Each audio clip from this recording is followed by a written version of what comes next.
이번 시간에는 위험성 평가 절차에 대해서 설명을 해 드리도록 하겠습니다. 자, 위험성 평가 절차는요, 우리가 이제 1단계부터 5단계로 이렇게 구분되어져 있는데요. 보통 5단계 기법이라고 얘기를 많이 합니다. 자, 그래서 보면 각 단계별로 준비를 해야 되는 부분 자체가 상당히 좀 많이 있는데요. 각 단계별로 소홀히 한다라고 하면 우리 사업장의 잠재적인 위험 요인을 찾아내는데 매우 어려움이 있습니다. 그래서 각 단계별로 적극적으로 누락되는 것이 없이 이렇게 준비를 하셔야 되는 부분 자체가 필요합니다. 자, 1단계 우리가 사전 준비라고 하는데요. 자, 사전 준비는 그렇습니다. 우리 작업장에 하고 있는 일에 대해서, 업무에 대해서 누락 없이 이렇게 기록이 되어져 있어야 됩니다. 사업장 위험성 평가의 지침을 보면요, 우리 회사에 발생하는 일련의 모든 과정에 대해서 유해 위험 요인을 파악하도록 되어져 있습니다. 자, 그래서 우리가 보통 위험성 평가를 한 거에 대해서 사업장에 가서 지도를 하다 보면요, 자, 한번 2019년도에 위험성 평가 한 거를 한번 주시겠습니까? 라고 하면 보여주세요. 그러면 생산 공정에 대해서는 너무나 잘 되어져 있으세요. 근데 이제 사무직 종사자가 근무하는 사무동이라든가 그 외에 우리가 출장이라든가 납품을 하는 그런 공정에 대해서는 위험성 평가가 안 되어져 있어요. 그러면 우리 사업장에 대해서 전체적인 위험성 평가가 되어져 있다라고 볼 수는 없습니다. 그래서 만약에 이제 올해부터 위험성 평가를 하실 때에는 누락되는 작업 공정이라든가 대상이 없도록 이렇게 해주셔야 돼요. 그래서 우리가 이제 위험성 평가 사전 준비 단계에 대해서는 우리 회사의 일련의 모든 과정이라 했으니까 뭐 입고, 가공, 조립, 뭐 검사, 출고가 있다라고 하면 이거는 생산의 공정이고, 그 밑에 플러스해서 사무동에 대한 업무, 우리 구내 식당이 있다면 구내 식당, 그 다음에 납품이라든가 출장을 간다라고 하면 그런 업무, 그 다음에 우리 회사에 내에서 체육 행사가 있다라고 하면 그런 부분에 대해서 안전보건상의 정보를 기록을 해주시면 되시겠고요. 작업 공정 순서는 작성해 주시길 바라겠습니다. 그 다음에 작업 공정 순서 옆에 보면 기계기구 및 설비라고 되어져 있는데요. 자, 우리 입고하는 공정에 대해서 지게차를 사용을 합니다. 그러면 지게차에 대한 사용하는 수량을 기록하시면 되시고요. 그 다음에 우리 보면 가공하는 공정에 보면 CNC 선반이라든가 MCT 이런 게 있어요. 그러면 사용하는 수량을 기록하시면 됩니다. 그래서 해당하는 작업 공정에 사용하는 기계기구 설비가 뭐가 있는지 기록을 하는 겁니다. 그렇게 기록해 주시고 거기에 수량이 몇 개 되는지 하시면 됩니다. 자, 그 다음에 화학물질이라는 거는 우리가 보통 해당하는 공정에 대해서 절삭류라든가 가공류라든가 이런 부분을 사용합니다. 그러면 거기서 해당하는 작업 공정에서 사용하는 유해물질, 화학물질을 뭐가 사용을 하는지 기록을 해주시면 되시겠고요. 그 다음에 사용하는 취급량이 하루에 얼마나 되는지, 하루에 취급 시간이 어떻게 되는지 이렇게 파악을 해서 기록해 주시면 되는데요. 보통 우리가 작업 환경 측정을 하는 대상 사업장이라 하면 작업 환경 측정 자료가 있습니다. 그 측정 자료를 보고 기록을 해 주시면 되시겠고요. 그 다음에 작업 환경 측정을 안 하는 그런 대상 공정도 있을 수가 있는데요. 있으면 이제 그런 해당하는 공정에 대해서 사용하는 화학 물질이 있다라면 퐁퐁낙스가 있다라고 하면 퐁퐁낙스에 대해서 취급량이라든가 취급 시간이 어떻게 되는지 기록을 해주시면 되시겠습니다. 자, 그래서 이제 우리가 작업 공정 순서, 기계기구 및 설비, 그다음에 화학물질, 유해 화학물질을 기록을 다 하셨다면 그 밖에 위험 정보가 중요합니다. 우리 회사에 지금 작성하고 있는 작업 표지라든가 그런 작업 절차가 어떤 게 구성이 되어져 있는지, 그 다음에 우리가 이제 사업장에서 사용하는 기계기구 설비 및 설비의 사용서, 물질 안전 보건 자료에 대한 그런 내용이 어떻게 구성되어져 있는지, 그 다음에 기계기구 및 설비의 공정 흐름과 작업 주변의 환경의 정보는 어떻게 되어져 있는지, 그 다음에 도급 또는 전부를 일부 또는 전부를 주는 게 있는지 없는지 체크를 해주셔야 되는 부분 자체가 필요하겠고요. 만약에 우리 회사에 도급을 주는 게 없다라면 무가 되는데 있다 유라고 하면 이런 도급 사업장에 대해서는 도급인과 수급인이 위험성 평가를 각각 진행을 해야 되는 부분 자체가 있습니다.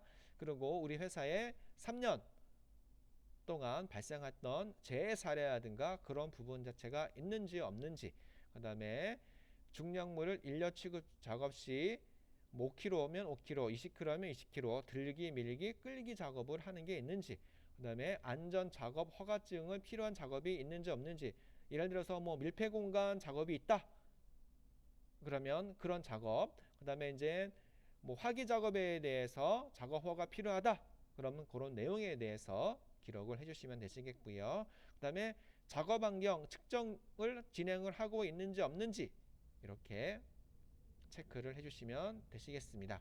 그 다음에 근로자 건강진단, 뭐 배치 전, 배치 후 특수 건강검진, 일반 건강검진도 포함이 되겠습니다. 진단 유무를 하고 있는지 없는지, 그 다음에 우리 회사의 근로자 구성 및 경영은 어떻게 되어져 있는지, 그 다음에 그 밖의 위험성 평가에 참고가 되는 자료, 뭐 기계기구 설비에 대한 사용 설명서, 그 다음에 우리가 특별안전 교육을 받아야 되는 대상이 종류가 어떤 게 있는지 이렇게 파악을 해서 기록을 해 놓으시면 되시겠습니다. 그래서 이제 이런 사전 준비 단계에 대해서는 우리 대상이 선정이 되는 겁니다. 대상이 선정이 되어져 있어야지만 2단계, 3단계, 4단계, 5단계를 진행을 할 수가 있는데 대상을 우리 회사에서 하는 일련의 모든 과정에 대해서 선정을 해 주시기를 바라겠습니다. 자, 이렇게 대상이 선정이 됐다라고 하면 위험성 평가 실시 규정을 작성을 하셔야 됩니다.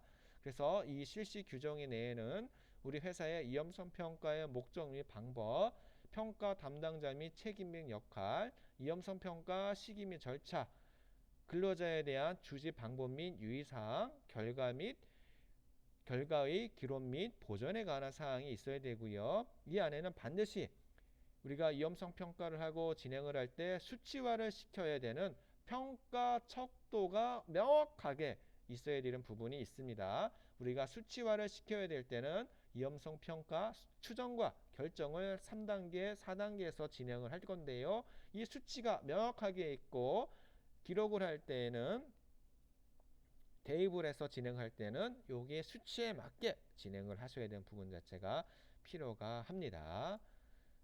그 다음에 이제 우리가 위험성 평가를 진행을 했다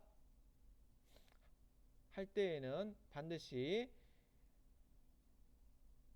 위험성 평가를 하는 근로자를 대상으로 교육을 시켜 주셔야 되는 부분 자체가 필요가 하겠습니다. 이 대상 선정에 관한 부분에 대해서 말씀드렸던 내용이 있으니까 참고를 해주시길 좀 바라겠고요. 자, 우리가 이제 평가 대상을 분류할 때는 예시로 나와져 있는데요. 입고, 절단, 성형, 프레스, 용접, 출하 이렇게 되어져 있습니다. 그래서 요 생산 공정 말고 사무 작업에 대한 부분도 같이 포함이 되어져 있는 부분이 있으니까 꼭 명심하셔서 우리 회사의 일련의 모든 과정에 대해서 들어갈 수 있도록 해주시기를 좀 바라겠습니다.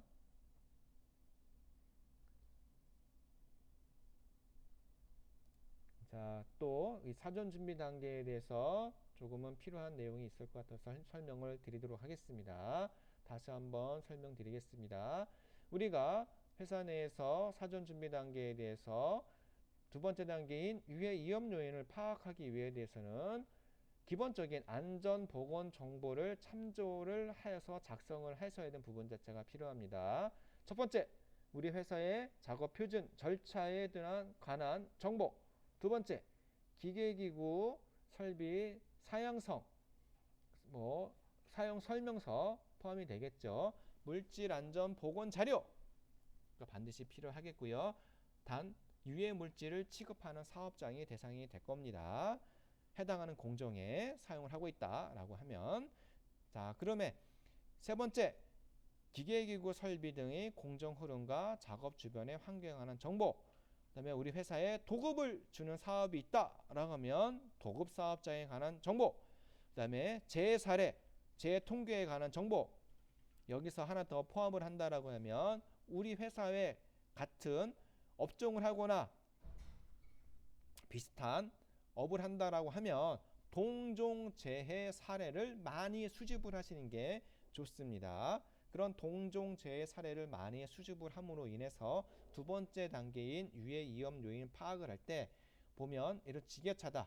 지게차가 급선을 해서 넘어졌을 경우 운전자가 이탈을 하다가 넘어지는 헤드가드에 지게차 몸처에 끼이는 재해가 있는데, 그걸 보니까 다른 데는 회사에서 발생을 했어. 근데 우리 회사는 아직 발생을 안 했어.